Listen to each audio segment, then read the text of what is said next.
Baik, Assalamualaikum warahmatullahi wabarakatuh.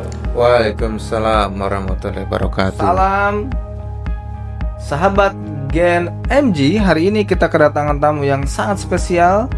Dan ini adalah salah satu tempat yang akan menarik. Dan kita akan coba dengan tradisi inspirasi masa kini. Hari ini saya kedatangan tamu yang penting untuk kita bersama-sama mencari bagaimana ada ilmu-ilmu yang kemudian tersembunyi. Salah satunya adalah sales sejati. Nah, bagi orang-orang yang suka sales atau bagi orang yang introvert, ini penting disimak karena sangat pentingnya kita hadirkan orangnya. Dan orang yang sudah ada di sini, saya dengan siapa ini? Silakan. Perkenalkan, saya dengan Ade Irawan. Orang-orang manggilnya cukup Ade saja. Mas Ade atau Pak Ade? Ya, boleh Mas, boleh Pak. Terserah lah Pak Haji, manggilnya nyamannya Pak. Akang atau? Ya, saya adalah salah satu jamaah masjid Miftahul Jannah yang berlokasi di Karisma Residen. Oke. Kita masuk ke Pak Ade, sesuatu yang menarik. Kenapa kok bisa jadi sales? Bidang apa sebetulnya ini? Ini menariknya. Kenapa saya jadi sales ya? Saya juga pada dasarnya aneh Pak Haji. Karena kenapa saya jadi sales ya? Karena background saya itu bukan seorang marketing, bukan seorang... Backgroundnya apa Pak? Saya backgroundnya seorang engineer. Jadi sekolah saya itu backgroundnya teknik mesin, Pak. Teknik mesin. Oke. Ini awalnya gimana kok bisa jadi teknik mesin, kok bisa jadi sales?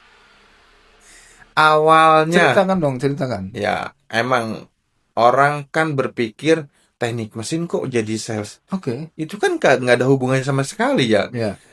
Tapi teknik sales yang saya geluti itu sales yang menjual produk-produk engineer. Oke, relate ya. Relate sebenarnya. Pada dasarnya relate. Cuman ya sales kan banyak macam-macam. Sales produk A, produk B, produk makanan, produknya.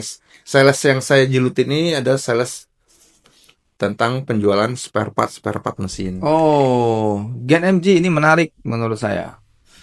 Ada dua kompetensi dalam hidupnya Pak Ade ini. Yang pertama adalah kompetensi sales, yang kedua adalah engineer-nya. Jadi artinya knowledge produknya sebenarnya dia khatam, udah paham. Nah, pertanyaannya ini, dari mana mulainya jadi sales? Karena itu kan biasanya panggilan jiwa. Dari mulainya apa, dari sekolah atau dari kuliah atau? Sebenarnya panggilan dari kebutuhan, Pak Haji. Kebutuhan, oke. Ya, kebutuhan karena ya kalau dibilang kebutuhan ekonomi enggak juga sih sebenarnya mah. Awalnya sih saya kebutuhan iseng-iseng aja lah. Kebutuhan iseng-iseng, jadi sekarang jadi kebutuhan hidup, Pak Haji. Oh, oke. Ya, dulu awalnya saya iseng-iseng karena dulu waktu pas kuliah pun saya seneng berorganisasi, seneng bergaul, seneng ngobrol, seneng ketemu sama orang. Nah, dari situ ya karena ngobrol-ngobrol, ya kadang saya kepikiran, oh ada produk ini nih, ada seperti ini nih. Ya, awalnya iseng-iseng karena senang bertemu, ya berjualan lah. Akhirnya berjualan di sekolah apa di kuliah itu? Jadi kayak cuman iseng-iseng aja. Nah, ada produk souvenir atau produk spare part kayak gitulah, kendaraan. Ya, kadang ditawarin sama temen karena sering senang komunikasi, senang ngobrol kayak gitu. Ya akhirnya sih alhamdulillah closing, Banji. Closing. Closing. Ini awal cerita yang menarik. Jadi jangan sampai sekolah sama sekolah cuma sekolah, kuliah cuma kuliah. Jadi kalau bisa mulainya ditimbulkan keinginan untuk hal lain. Salah satunya adalah berjualan. Oke. Pak Ade, ini menarik kenapa? Karena menurut saya dua kompetensi ini dari mulai sales dan juga engineer ini berbeda dan dipadukan. Bisa atau enggak? Padahal kan ini pasti akan bagaimana membuat sampai closing.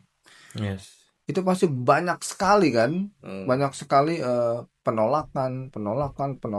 Itu apa artinya penolakan buat seorang Pak Ade? Penolakan itu bagi saya itu suatu tantangan yang bisa menghasilkan suatu kesuksesan. Kok bisa? Kadang kan bisa aja hati kita sakit ditolak gitu kan. Yes, betul. Karena seorang sales itu hatinya yang paling tersakiti, tersayat-sayat itu ada ditolak dan tidak closing. Apa itu lebih berat dari tolak cinta? Oke, baik. Oke, mungkin punya rumus apakah setiap 10 penolakan bisa satu closing atau enggak seperti itu? Enggak juga seperti Gimana? itu. Polanya gimana? Polanya itu pada dasarnya kita harus banyak belajar. Oke. Dengan belajar, kita bisa mengevaluasi karena kegagalan itu adalah kunci awal suatu kesuksesan. Wah, Bagi oke. bagi diri saya itu kegagalan adalah suatu kesuksesan yang tertunda. Karena kalau kita nggak gagal, kita nggak belajar. Kalau gagal tidak belajar. Tidak belajar. Bagi diri saya seperti itu. Wah, Tapi bukan kita harus selalu gagal dan di situ belajar, enggak juga. Tapi dengan kegagalan, apabila kita review, apabila kita perbaiki, apa sih kegagalan ini? Nah, kedepannya itu bisa jadi kita suatu kesuksesan, Pak Haji. wow. Oke.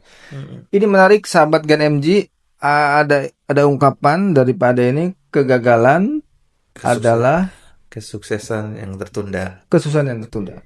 Nah, ini biasa jadi moto, tapi kok beliau kayaknya sepertinya sudah merasakan hidup itu. Oke. Oke, berarti artinya penolakan, kemudian apa?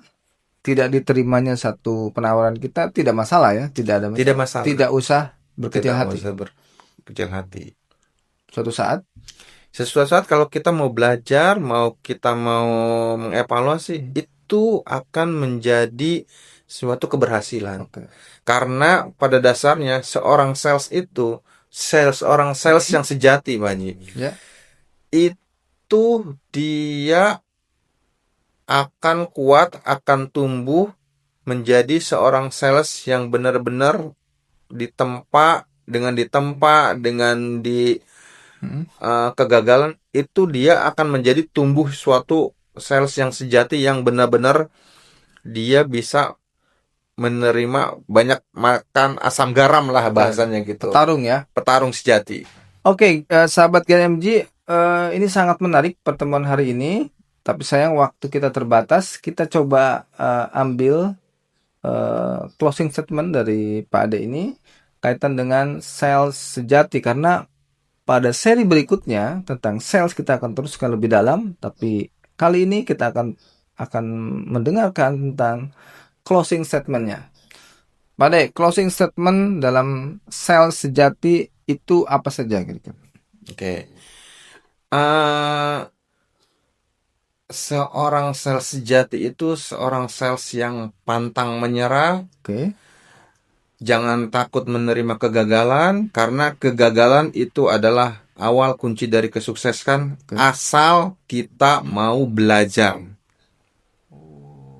Asal Kita mau belajar dan memperbaiki apa dari kegagalan tersebut. wow, keren banget. Baik sahabat Gen MG, hari ini kita akan coba tutup. Dan ingat baik-baik, ini berlokasi di Masjid Miftahul Jannah, Perumahan Karisma Residen. Dan ini adalah salah satu acara yang bisa menginspirasi kita semua. Hari ini kita tutup, kita bersama-sama dengan mengucapkan hamdalah. Alhamdulillah. Terima kasih Pak Ade, mudah-mudahan sehat selalu. Sama-sama Pak Haji. Lalu kita masuk di seri berikutnya. Intinya adalah sales sejati, dia harus terus belajar sampai kapanpun. Terima kasih. Assalamualaikum warahmatullahi wabarakatuh. Waalaikumsalam. Terima kasih, Pak Ade. Terima kasih Pak Haji.